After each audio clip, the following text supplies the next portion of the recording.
Hi, and welcome to today's webinar. It should just take around 15 minutes. My name's Luisa. I'm Research Solutions Director here at MMR, and today I'm going to be talking about a range of different potential sources of inspiration for innovation. And these are things that we have observed to be particularly effective for our clients. If you do have any questions, please feel free to note them in the chat panel on the right-hand side of your screen, or send them to us via Twitter using the hashtag MMR webinar, and I'll come back to any questions at the end. Please do keep your microphone or phone muted throughout, just to make sure there's no interference in the sound. So this is the second in a series of 5 short webinars, all around the theme of effective innovation. Last week we spoke about barriers to innovation, and that recording is now available to download on our website, and you can also register for any of the other future sessions through our website too on the events section. So we've pulled together a set of 12 common springboards for innovation, and I'm going to run through each of these in turn in just a moment. Throughout this webinar, I'd like you to think about where the ideas for new products have come from within your business. What's been particularly successful for you as an inspiration for innovation? But also, which of these potential areas have you to date left untapped, which might actually prove useful for you going forward in the future? The fast readers amongst you might have noticed that consumer insights does not feature as one of the spokes on our inspiration wheel here. This is intentional, as the end user should really be central to innovation across all of these potential areas, so it's not just something to consider in isolation. Which leads into this quote from Henry Ford. I appreciate it's quite overused, but actually it is quite pertinent and worth remembering. If I had asked people what they wanted, they would have said faster horses. There is a fallacy in market research that consumers can tell us what they want and what new products they need in the market, or even to the degree of what the next big thing might be. However, this is not the case, and we need to use consumer insight in a different way to uncover new ideas. By staying close to consumers, understanding what their needs are, what their unmet needs are in particular, that enables us to identify what opportunity areas may prove fruitful for innovation. We can then take these ideas to consumers and shape them together to perfectly deliver against the original insight. We urge people to think in terms of co-optimization, not co-creation. Creation bit really is your job, you're the experts. However, by bearing these different sources of inspiration in mind, consumers can help you to stay on the right path and take some of these sources of innovation forward through to the next big thing for your company. Okay, so now we'll run through each of these sources of inspiration in turn, with some examples for each step as well. Starting with customization. There's been a growing trend over the last 5 years or so, and is one that we think is here to stay. It could be regarded as an innovation in marketing as opposed to actual product innovation, but it is a way of creating engagement with your consumers and a buzz around your offering, even if it's an existing offering that's been on the market for a long time, such as something like Coke. So Coke had their Share of Coke With campaign, which they have just announced that they're rerunning because of the success it saw last time. The buzz that this kind of innovation can induce can just help spread the name and reignite interest in the brand, particularly through sources of social media, for example.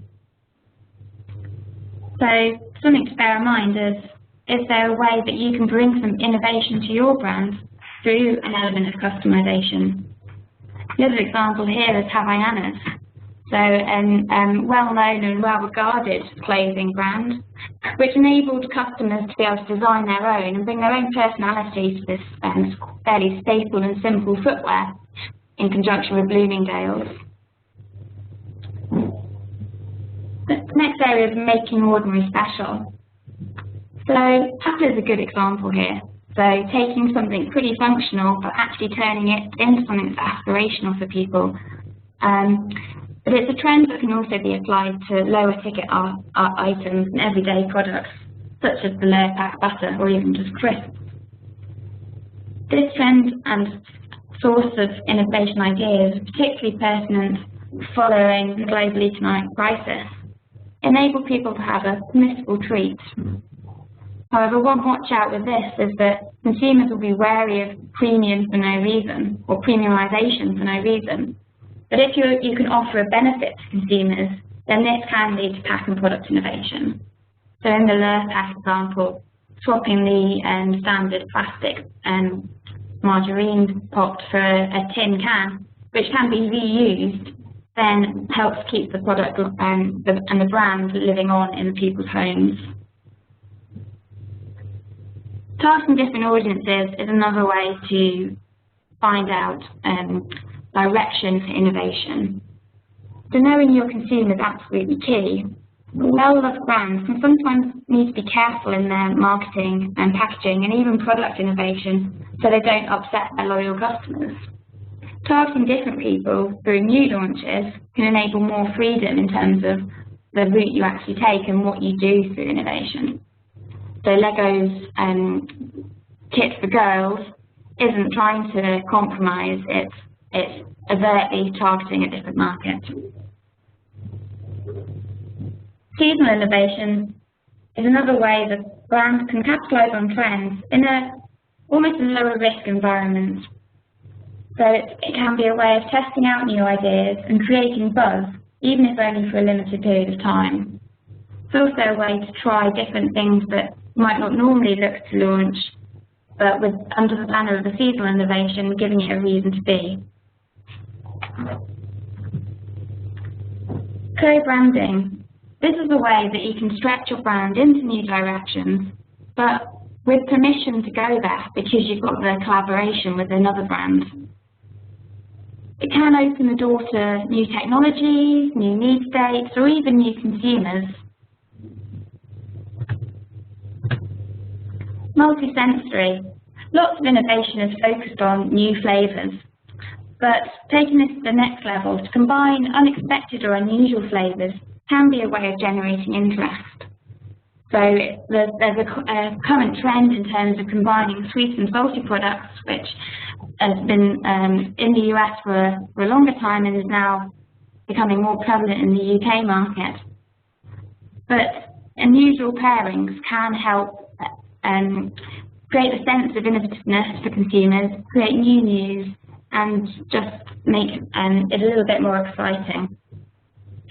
This multi-sensory experience can be taken a step further, as evidenced by Heinz, and can be really effective in terms of enhancing the whole consumer experience, so using innovation to connect them at a deeper level.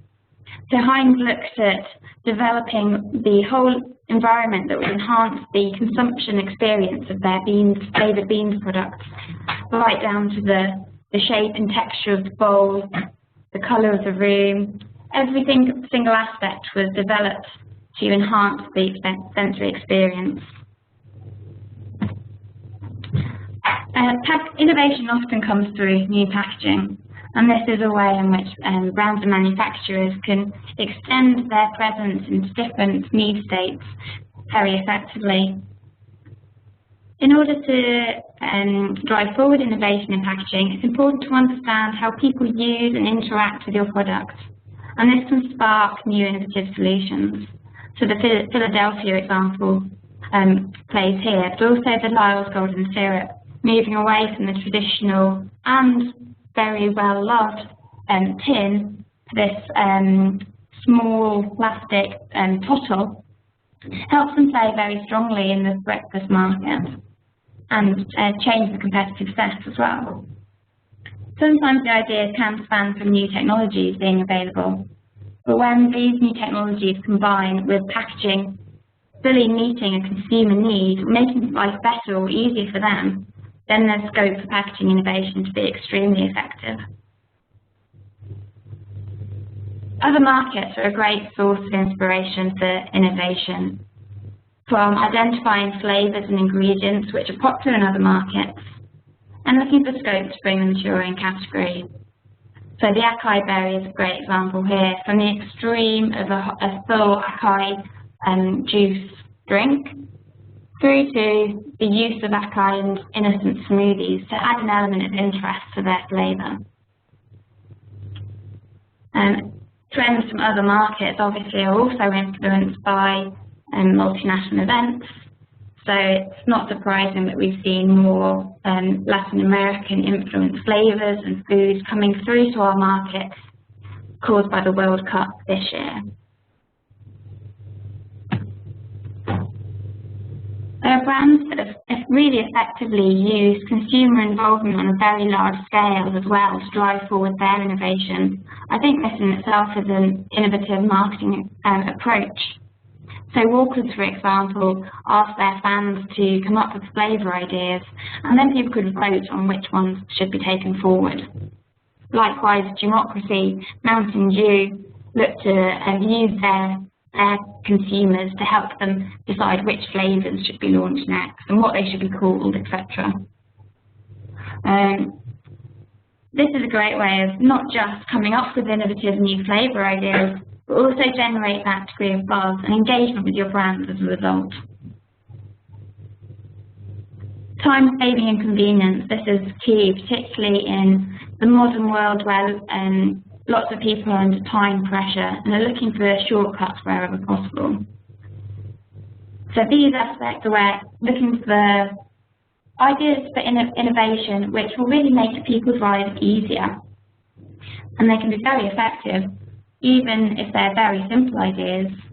So for example, Pom Wonderful, very well known for their pomegranate juice, have made it easier for people to enjoy the taste of fresh pomegranate by just simply putting the fruit into a tub. So no more messing around with toothpicks to try and get the juice, the flesh. Likewise, Ched's Nibbles, very simple idea, just bite-sized pieces of cheese in a snack pack. So capitalising on consumers' lifestyles, how the brands can connect with them on a level to actually bring them an innovation that's going to make their lives easier, and then therefore ensure their brands can play a bigger part in their lives. Brands are also need to look out for opportunities to play in different need states. And there's two main routes in which they can do this really effectively. The first is stretching an existing product into different needs through capitalising on what you as a brand owner understand about people's interaction with your product. And this is what happens with the likes of Philadelphia Simply Stir. So based on the understanding that people were using Philadelphia to stir into their pasta or their chicken dishes, Philadelphia have made this even easier for them by creating a stir-in version of their product. The other route is applying what your brand stands for to a different occasional need state. And Innocent's an example of that here.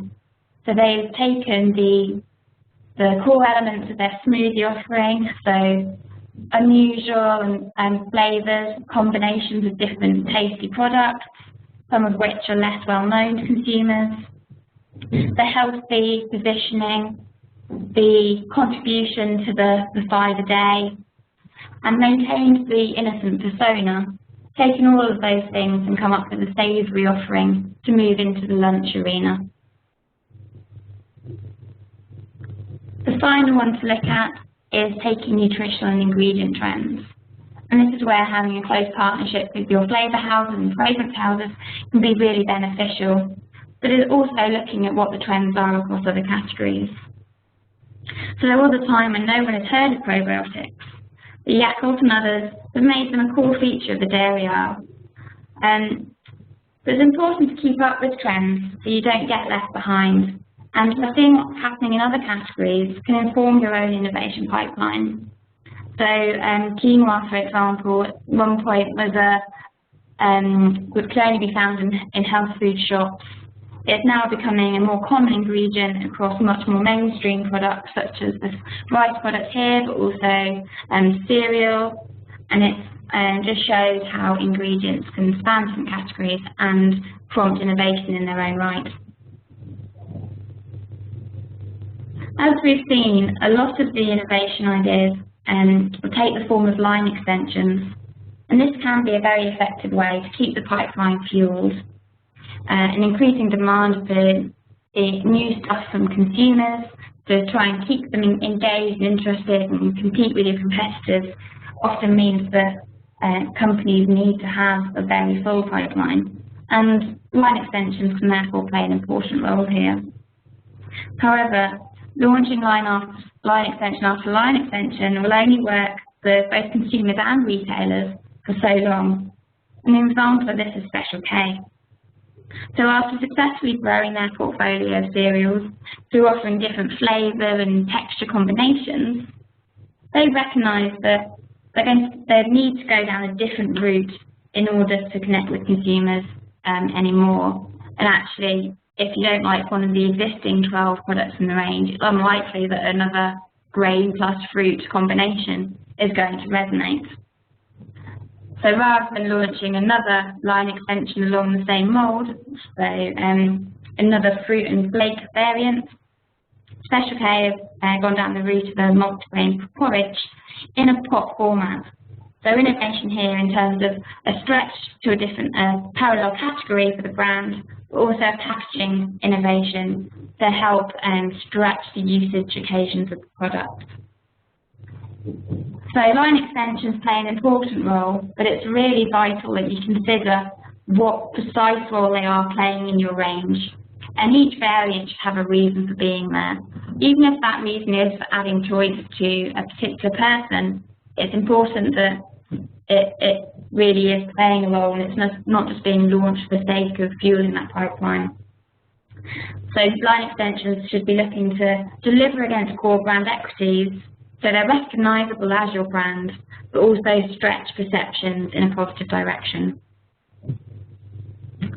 Obviously, it is possible to be a stretch too far. There needs to be some link back to the brand. These are examples here where the link to the brand or the reason for the brand launching these products is difficult to grasp, and that probably explains why these line extensions are no longer with us.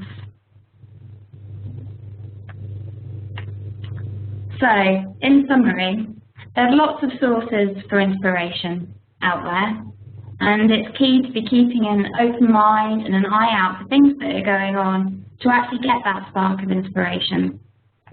So looking elsewhere in the world, looking at adjacent categories, but also, importantly, looking at consumers and what's going on in their lives. So spending time with them, understanding how they use things, looking at what their challenges are, and what needs is as yet unmet satisfactorily for their lives. And also just always being really on the pulse of what's important to them in their day-to-day life. They won't give you the answer. They're not going to be able to tell you what your next product should look like. But they should be able to give you the spark of inspiration that you need in order to take that forward and shape the idea with consumers to develop your next innovative product. So that was a whistle-stop tour of some sources of inspiration. The next webinar in this series will be next Thursday, and we're going to look at the building blocks of successful innovation. So a number of top tips based on what we've seen can really contribute towards successful innovation for the businesses. The webinar 4 and 5 will then move on to looking at market research and the role that can play in innovation and really making sure it acts as an enhancement to your process rather than a block. Okay, so I don't think I've had any questions through. If you do have any questions after this webinar is finished, then please don't hesitate to drop me an email or give me a call. My details are on the screen here. And I'll also send around the recording of this webinar so that you've got it for reference and you'll have my details at the end of it. So to register for the next webinar in the series, please log on to the MMR website and go to the events page, and then you'll find the details for all the following webinars on there. Thank you very much and enjoy the rest of the day. Goodbye.